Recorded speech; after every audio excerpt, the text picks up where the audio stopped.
Hi everyone, and welcome back to Math 11. So somebody had a couple of questions from the homework 3.4. So question number 5 and 11.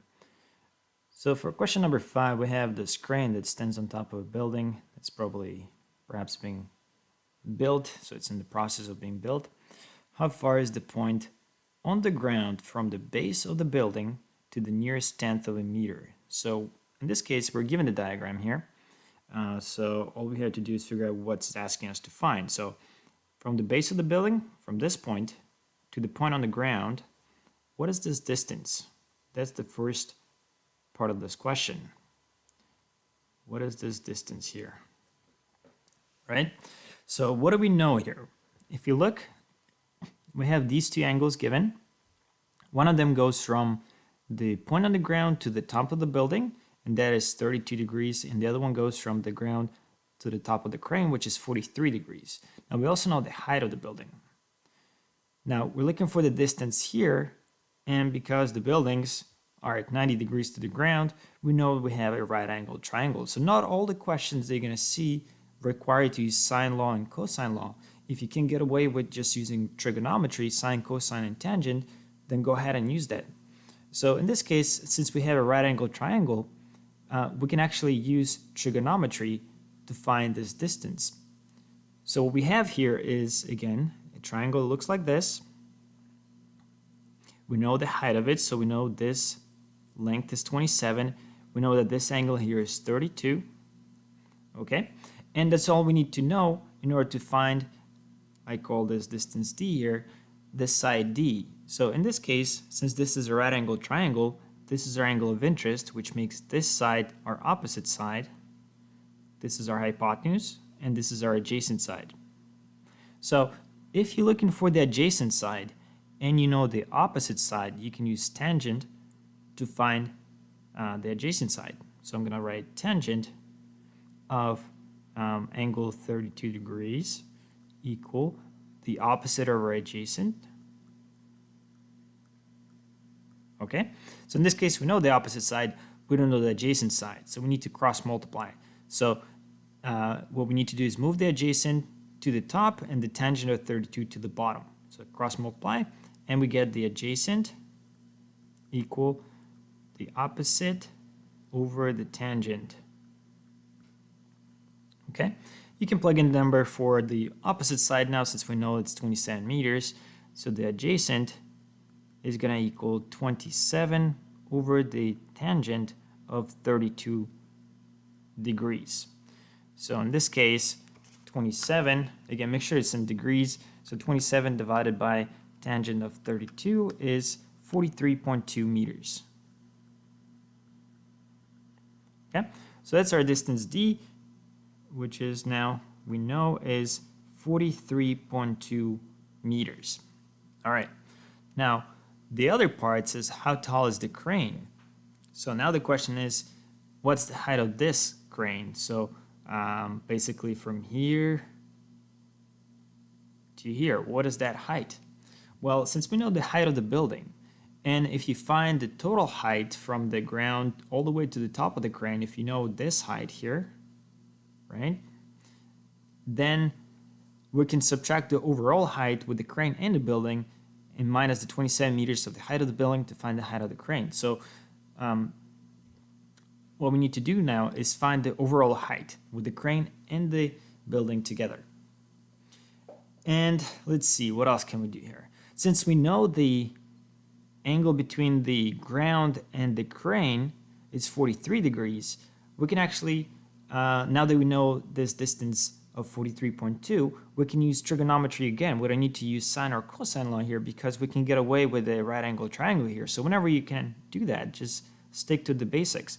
So here is a second triangle that we now know. We have this another right angle triangle. Okay, now we know the bottom part is 43.2, and now we know that this angle here is 43 degrees. Okay, so once you find the height, the opposite side here, let's call this h. Once you know this h value, we can then subtract 27 from it to find the height of the crane. So again, we have the opposite side. So let's label it. This is my opposite side, the hypotenuse, and the adjacent side. So opposite and adjacent is going to be tangent again. So I'm going to use tangent one more time, but now it's 43 degrees. And again, I'm looking, in this case, not for the adjacent, I'm looking for the opposite side. So tangent is going to be opposite over the adjacent, okay? And to find the opposite, we need to cross multiply adjacent times the tangent. So opposite is going to equal adjacent times the tangent of 43 is going to equal to the opposite. So now we can plug in the number for, so let me write the opposite on the left side. Opposite side is going to equal, which is our h value, so let me replace that with h, is going to equal to the adjacent side, which is 43.2. Now I would actually leave the answer from the previous calculation in your calculator when you actually do this, times the tangent of 43 degrees.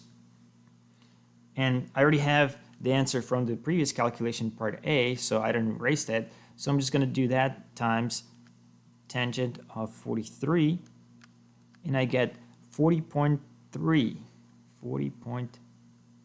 meters, okay? Which means that the height, this height here, is 40.3 meters. So the crane then is just going to be 40.3 minus 27. So the height of the crane, so all of this is part B here, and that was part A. So the last step for part B is to do the crane height is going to equal h minus 27, right? Because we know the overall height minus the height of the building, so it's going to be 40.3 meters minus 27 meters.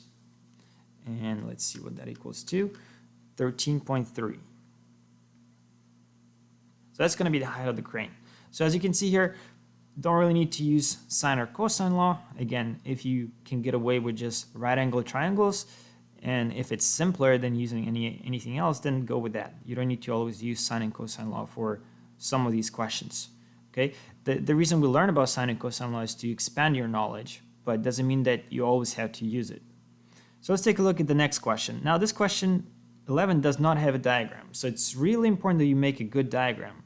So make sure you read the question carefully, you understand everything that it says in it before you make a diagram. So in this case, it says Ryan is a pilot in a police helicopter. He's 400 meters above the Sea to Sky Highway in Whistler.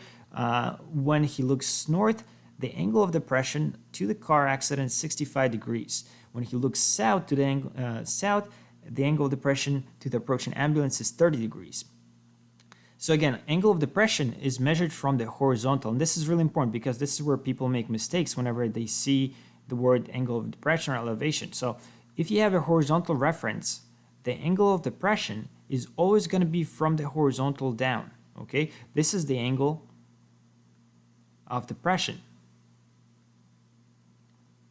So it's really important that you include this and don't make the mistake of labeling it in the wrong spot. So never measure your angle of depression from the vertical, okay? So a lot of times I see people measure it this way from the vertical. That's not true. That's not the right angle. The angle of depression is going to be from the horizontal down, so this way, okay? So don't make the mistake when you make your diagram. So here's what we know. I already kind of started my diagram here, so let's label some points. So let's say this is my helicopter right here. It's hovering about the highway, and we know that it's 400 meters above it. So this is 400 meters, and this makes a right angle triangle here. So angle of depression is going to be from the horizontal down. So let's say it says here, it's when he looks north, the angle of depression is 65 degrees. So let's make this side north and this side to be south. Okay, so angle of depression is going to be right here. So this is going to be from the horizontal down. This is going to be 65 degrees. And this is going to be our car accident here. So let's call this point C for car accident. And then on the other side, when he looks south, the angle of depression is 30 degrees. So this is going to be 30 degrees here. And again, let's call this point here the ambulance. So let's call this point A. Okay. Now notice that the lines of the highway here and the ground here and the horizontal reference line of sight is called, we are making two parallel lines here. So these two lines are actually parallel. Now your knowledge about parallel lines allows you to say, okay, if these two lines are parallel, you can treat these two lines as transversals, which means that you can transfer these angles inside of the triangle. So which means this and this angle are both going to be interior alternate angles, which means this is also going to be 65 degrees. Okay, and same thing on this side. If you treat this as your transversal, then this 30 is going to be the same as this angle here. This is going to be another interior alternate angle, and because the lines are parallel here, this is also going to be 30 degrees. Now this is not to scale, so the diagram is just a diagram here. It's not really a proper scale diagram. So, but anyway, now we have these two angles inside of the triangle. And if you know two angles inside of the triangle, you can find the third one by just doing 180 minus those two. And you can clearly see that here as well, because if you know these two, of course, this whole thing makes 180. So 180 minus these two is going to give you the angle on the top. So we can say that the angle, let's call this angle H, is going to equal 180 degrees minus the two angles A and C that we now have here. So minus 30 and minus 65. So this is going to be 180 minus 30 minus 65 equals to 85 degrees. So we know that this is now 85 degrees here. So let me use a different color. So this whole thing is 85 degrees. Okay, so now we know that all the inner angles of this triangle, of this acute triangle, we also know that we can split into two right triangles. So the first question, part A, says how far away is the ambulance from the scene of the accident? So for the car accident, it's on the 65 side, and to the nearest tenth of a meter. So how far is the ambulance? So we're looking for this distance. We're looking for the distance from A to C. So what is this distance between those 2 points? So one way we can solve this is to use trigonometry. We can just look at the fact that we have two right angle triangles side by side. We know the angle, we know one of the sides, right? We can use, let's see, this would be the opposite, this would be the adjacent. We can use tangent to find the distance from here to the center, and then the distance from here to point C, again using tangent, and then add two lengths together. So I think that would be two steps. I guess third step would just to add them together. So that looking at basically 3 steps in total. Another way you can try and solve this is to find, let's see, if you have all of the angles but none of the side length, we can't really use sine law or cosine law because we need to know at least one of the lengths somewhere. So there's really no other way to start this question without having to use trigonometry first. Because if you look back in our notes here, there is no cases where you have all the angles only. You have to always have at least one side somewhere if you want to deal with an acute triangle, right? So we don't have that option in here, so that means that we need to stick to trigonometry because there is no other way to solve it. So we are going to use trigonometry here, and we're going to find, let's call this D1 and this side D2. So distance 1 and distance 2. And overall, we're going to call this D total, okay? So from A to C is going to be our distance total from the ambulance to the car accident, and we're going to split this into two right angle triangles. So now let's find our D1. So this is going to be our part A. So for D1, we know that we have this right angle triangle. So this is going to be our D1 distance. This is 30 degrees, okay? And we know the height is 400. So we can find D1. Same thing for the other one. We're going to do the same thing for the other one. We're going to do another right angle triangle on this side. And this side is going to be very similar, but pointing the other way. Right angle triangle, we have D2, we have 65 here. And this side is 400. Okay? So let's find D1. This is going to be our opposite side. This is going to be our hypotenuse. This is going to be our adjacent side. Same thing here. Hypotenuse. This is going to be our opposite. This is going to be our adjacent side. It's really important that you label your triangles. If you don't label it correctly, of course, the rest of the work is going to be wrong. So label it properly and then you'll see what relation you need to use. In this case, we know we had to use opposite and adjacent, which is going to be tangent. So we're going to write tangent of 30 degrees equal to the opposite over the adjacent, and we're looking for the adjacent side. So we're going to solve for the adjacent by cross multiplication. So we're going to multiply the adjacent. So it's going to come to the top here, and tangent is going to come to the bottom. So basically, we're going to switch the adjacent and the tangent. So we're going to end up with the adjacent equal to the opposite over the tangent. Okay, so now we can plug in the value for the opposite side. So the adjacent is going to equal, opposite is 400 over tangent of 30. Take our calculator. So 400 divided by 10 of 30 degrees equals to 692.8. So this is equal to 692.8 meters. Okay, so that's our distance 1. Let's do distance 2. So again, very similar. We have opposite and adjacent, so we had to use tangent again, but now we had a different angle. So tangent of 65 degrees is going to equal to the opposite over the adjacent side. Again, we had to solve for the adjacent, so basically tangent and adjacent is going to switch places here through cross multiplication. Okay, plug in the value for your opposite side. So again, this was our D1, and now we're going to find distance 2. So adjacent is going to equal, opposite here is 400 over tangent of 65 degrees. This is going to be our D2 now. So 400 divided tangent of 65 equal to 186.5 meters. All right, so now we know our D1 and D2. In order to find total distance, of course, we just need to add them. So that's going to be our part A. So D total is going to equal D1 plus D2, which is going to be 692.8 plus 186.5. So let's see what that equals to. Plus 692.8. We get 879.3 meters, just under a kilometer.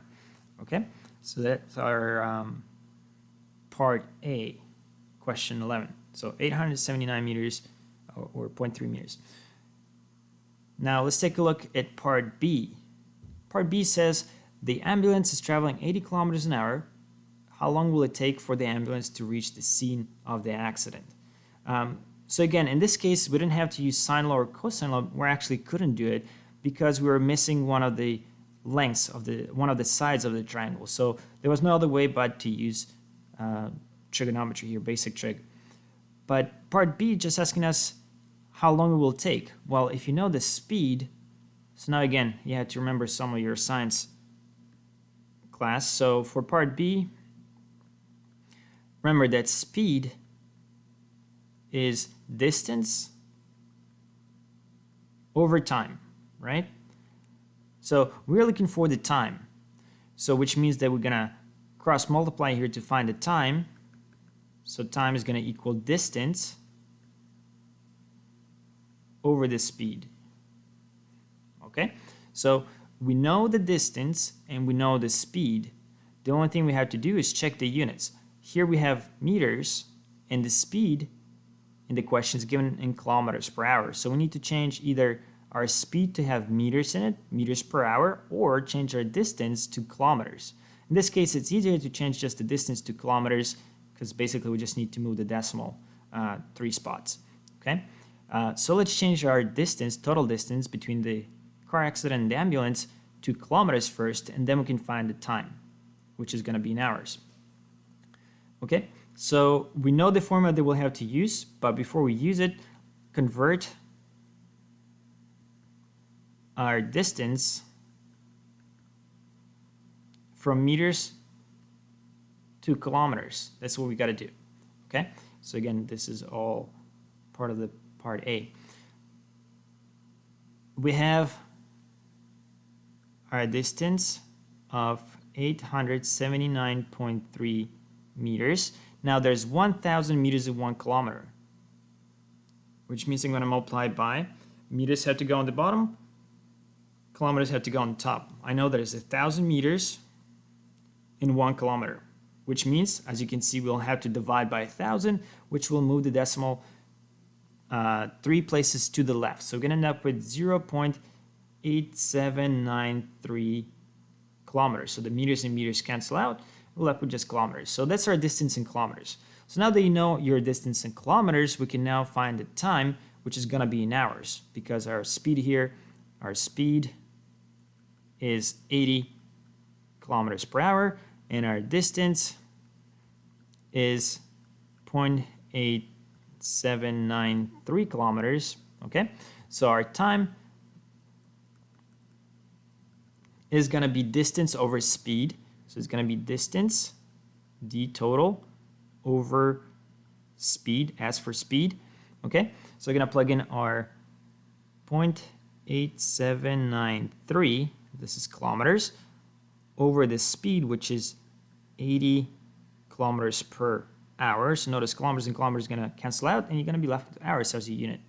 And once you take your, let's see, let me check, 0.8793 divided by 80, we get 0.01099 hours. Now, that's hard to understand because normally when we talk about time, we talk about minutes and hours.